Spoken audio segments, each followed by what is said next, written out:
I mean, 1,001 bottles of baby oil, that might be enough to cover TD Cakes. I'm just sitting here thinking about my brother, Ricky Rose. Now you put him and Rose in there, you might need to go hit another truck.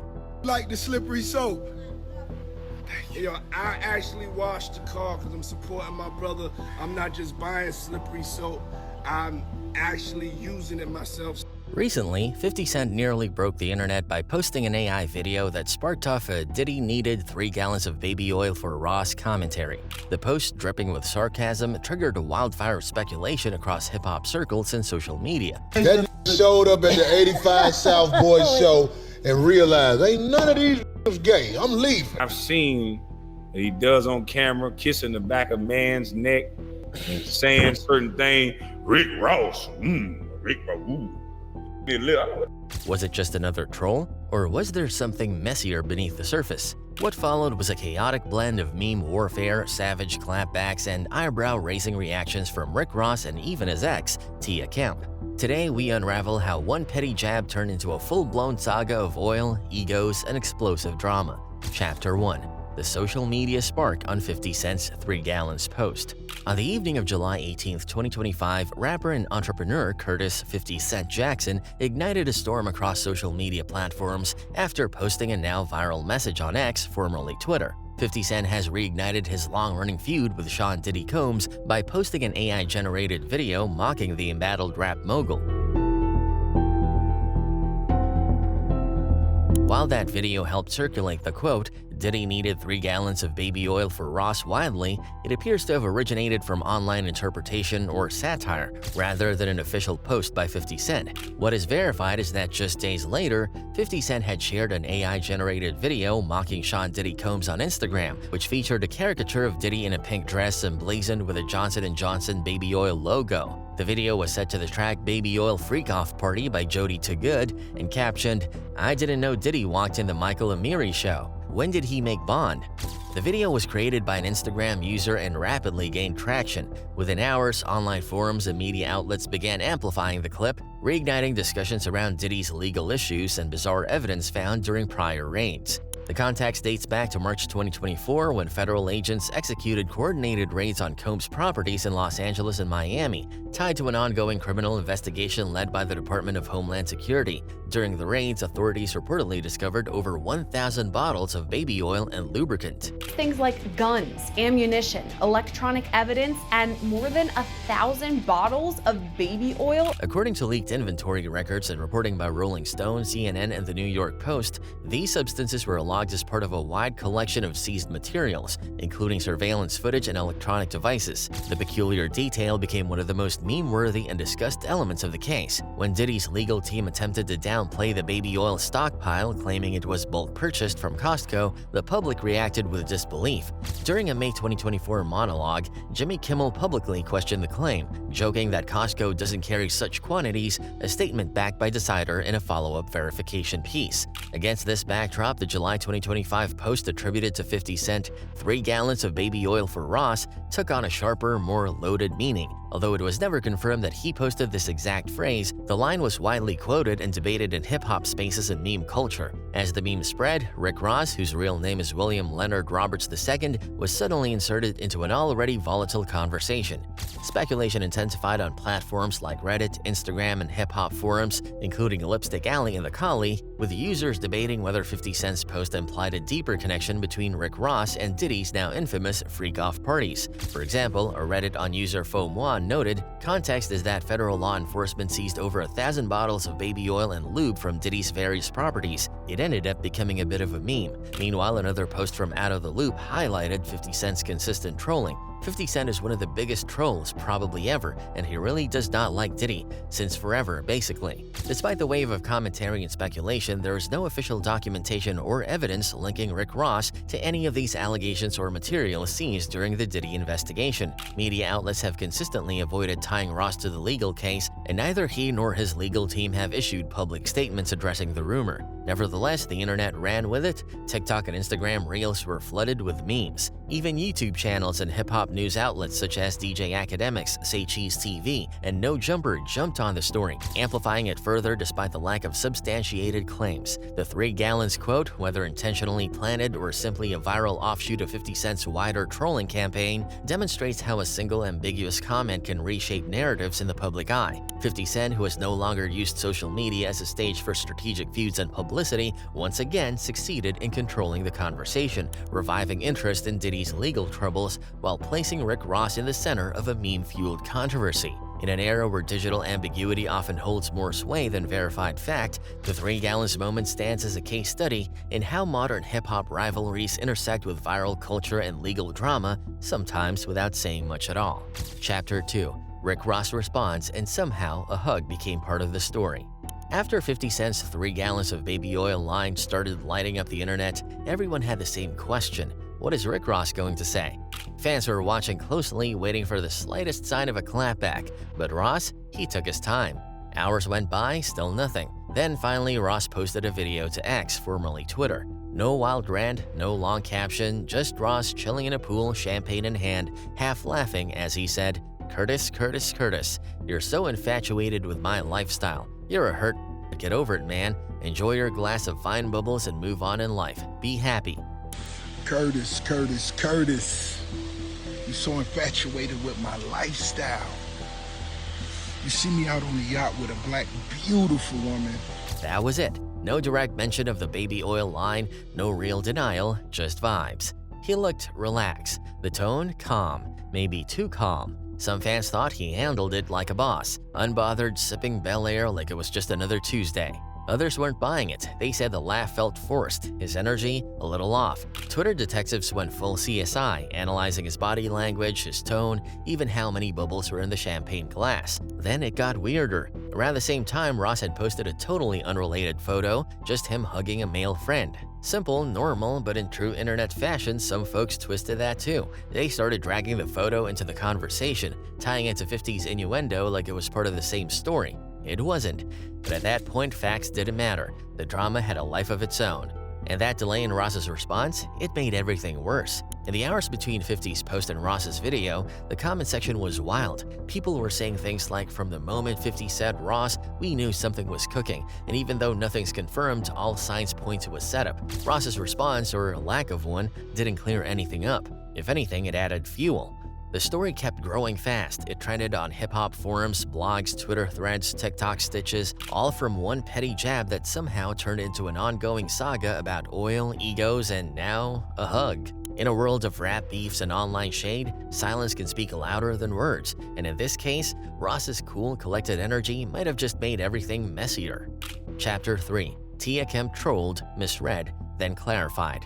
Just when things seemed like they couldn't get any messier, another name jumped into the mix: Tia Kemp, the mother of Rick Ross's first child and someone who's never been shy about voicing her opinion. It started with a short clip she posted online. In it, Tia's laughing, mimicking some of the internet's wildest jokes, the baby oil memes, the speculation, the chaos. She was animated, playful, clearly having fun, but the internet didn't take it that way. Almost instantly, the clip spread across social media with one loud, messy assumption: Tia Kemp is trolling Rick Ross. Within hours, fan pages and gossip blogs were spinning the narrative that Tia was publicly clowning her ex, subtly confirming the rumors and co-signing the joke. The timing didn't help. This came right after Ross's poolside response to 50 Cent, and people were already reading into everything. So naturally, many assumed that Tia's clip was a coordinated dig. To them, it looked like she was joining the pile-on. But that wasn't what happened at all. The internet, once again, did what it does best: take something out of context and run wild with it. Not long after the clip went viral, a clarification surfaced. According to a report by Hot New Hip Hop, Tia Kemp denied ever mocking or targeting Rick Ross in the video. She explained that it was just comedy, a lighthearted moment reacting to fans' jokes, not a personal attack. In her own words, she said she wasn't kissing Ross goodbye, wasn't throwing shade, and definitely wasn't trying to feed into the narrative that he was compromised in any way. But by the time the clarification came, the damage was already done. Clips were already stitched, memes were already made, and screenshots had been taken out of context and reposted everywhere. For a day or two, Tia's name was trending alongside Ross's, with headlines like, "Even his ex is chiming in, Tia Kemp fuels the baby oil beef." In reality, it was a case of bad timing and internet overreach, the kind of thing that happens all the time when viral drama starts moving faster than the truth. But that's the thing about internet beef. Once the narrative catches fire, clarifications rarely go viral. Even though Tia tried to clear things up, many people stuck to their first impression. Because in the court of public opinion, first clips win, and even when the facts come out later, most folks have already scrolled on to the next headline. Chapter 4. The Twist. He turned out to be a woman. Just when the internet thought it had figured out the story, the narrative took a turn, one that caught many by surprise and highlighted just how fast things can spiral online. For days, the buzz had been growing around one specific assumption. A blurry video clip had started making the rounds. It showed Rick Ross in what some viewers called a compromising or questionable moment with another person. That was all it took. The clip got reposted, zoomed in, filtered, and captured with speculation. People filled in the blanks, and once the footage was paired with 50 Cent's now viral baby oil line and Tia Kemp's misunderstood laughter, the internet did what it does best. It built a story. In the comments, it sounded like the case was closed. Viewers were saying things like the footage speaks for itself and it all makes sense now. It didn't matter that the clip was unclear. It didn't matter that no context had been confirmed. The assumption was locked in. Ross had been caught with another man. But that interpretation didn't hold up for long. Shortly after the clip spread, several online communities pointed out something the first wave of reactions had missed. The person in the video did not appear to be male. Based on clearer re-uploads and visual context, it became evident to many that Ross was interacting with a woman. The original claims of it being a man were based entirely on speculation, not fact. And just like that, the momentum shifted. This wasn't a small correction, it was a full-blown reversal. The same people who had posted hot takes and punchlines were now quietly deleting tweets or moving the goalposts. Others tried to walk it back by claiming they knew it all along. But the damage had already been done and the lesson was loud and clear. This moment exposed something bigger than the rumor itself. It showed how easily the internet can twist a vague clip into a concrete narrative, one that sticks long before anyone stops to ask, what are we actually seeing here? For Rick Ross, this was more than just a rumor killed. It was a reminder of how quickly assumptions can turn into headlines, especially when silence fills the gaps. And for everyone watching, it raised a bigger question. How many other viral scandals are built on stories that fall apart the second someone actually checks the facts? In the end, the truth did come out, but like most internet corrections, it arrived quieter and slower than the noise that caused it. Chapter 5. Connecting to Diddy and Rick Ross rumors. At this point in the unfolding chaos, the internet was no longer just reacting, it was theorizing, speculating, and in some corners, outright spiraling. What started as a straight punchline about baby oil had now turned into something much more layered. The focus began to shift. It wasn't just about 50 Cent versus Rick Ross anymore. Fans started drawing a larger circle around the conversation, and right in the center of that circle, another name kept coming up: Diddy. Across social media, a series of conspiracy-style posts and reaction threads started to emerge. People were quoting the baby oil line and pairing it with older footage, past rumors, and cryptic posts from years ago. The theories started rolling in, and while none were confirmed, their energy was loud enough to dominate the timeline for days. To be clear, none of this was backed by any official evidence. The sources were mostly tweets, gossip accounts, and fan-made breakdowns. But in the world of viral internet drama, that's often more than enough to drive a narrative forward. People were not just talking about the baby oil joke as a throwaway line anymore. They were treating it as a clue, a possible signal buried inside the troll. And considering 50 Cent's reputation for being strategic with the shade, fans believed it had to mean something deeper. This is where things started to get murky. Some viewers began asking whether Ross had somehow been involved in whatever ongoing controversy surrounded Diddy. Was Ross complicit? Was he a witness? Or was he just being dragged into something he had nothing to do with? 50 Cent's wording didn't help clear it up. In fact, it did the opposite. His posts were filled with sarcasm and suggestion, never giving too much away but just enough to keep people guessing. He never directly accused Ross of anything, but the framing of his message invited the audience to fill in the blanks. And the internet did just that. Photos of Ross and Diddy at industry events were resurfaced. Old clips of parties, behind-the-scenes videos, and questionable captions were dug up and reanalyzed. Suddenly, Ross wasn't just reacting to a joke, he was being placed inside a larger web of speculation that had already been forming around Diddy for months. This true inspiration, me being with my brothers, you know what I'm saying? Hey, yo, we here. We We the neighborhood association now. Better believe it. Better believe it. Board. Yeah. The board. The theories continued to grow, with Ross painted by some as a possible insider to Diddy's so-called freak-off lifestyle. Others saw him as a victim, possibly blackmailed or manipulated. None of it was confirmed, but the timing of 50's post and Ross's delayed reaction created the perfect storm for a digital avalanche.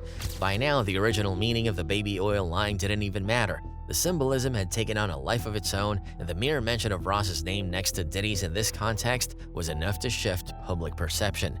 In a matter of days, the narrative had escalated from a petty jab to a conversation laced with scandal, reputation, and suspicion.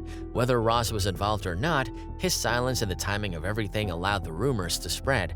And as the internet has proven time and time again, a rumor, when left unchecked, often becomes the main headline. That's why I don't be going to the puffy parties. Hug you from the front and the back at the same time? What you talking about? Chapter 6: The 50 Cent vs. Rick Ross History. To really understand why 50 Cent's baby oil jab hit the way it did, you have to rewind. Because this wasn't just some random internet troll moment, this was personal, and it's been personal for a long time. The beef between 50 Cent and Rick Ross didn't start in 2024. It goes all the way back to 2008, when a simple moment at the BET Awards set off a chain reaction that would become one of the most bitter and theatrical rivalries in hip-hop. According to Ross, the spark was small. He claimed that 50 Cent had looked at him the wrong way backstage. That was all it took.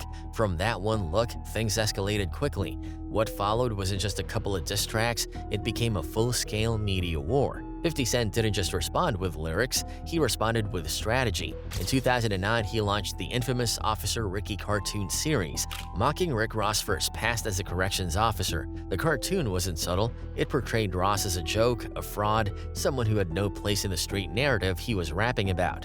But 50 didn't stop at animations. That name that he took, Rick Ross, Freeway Rick, he gets out next month.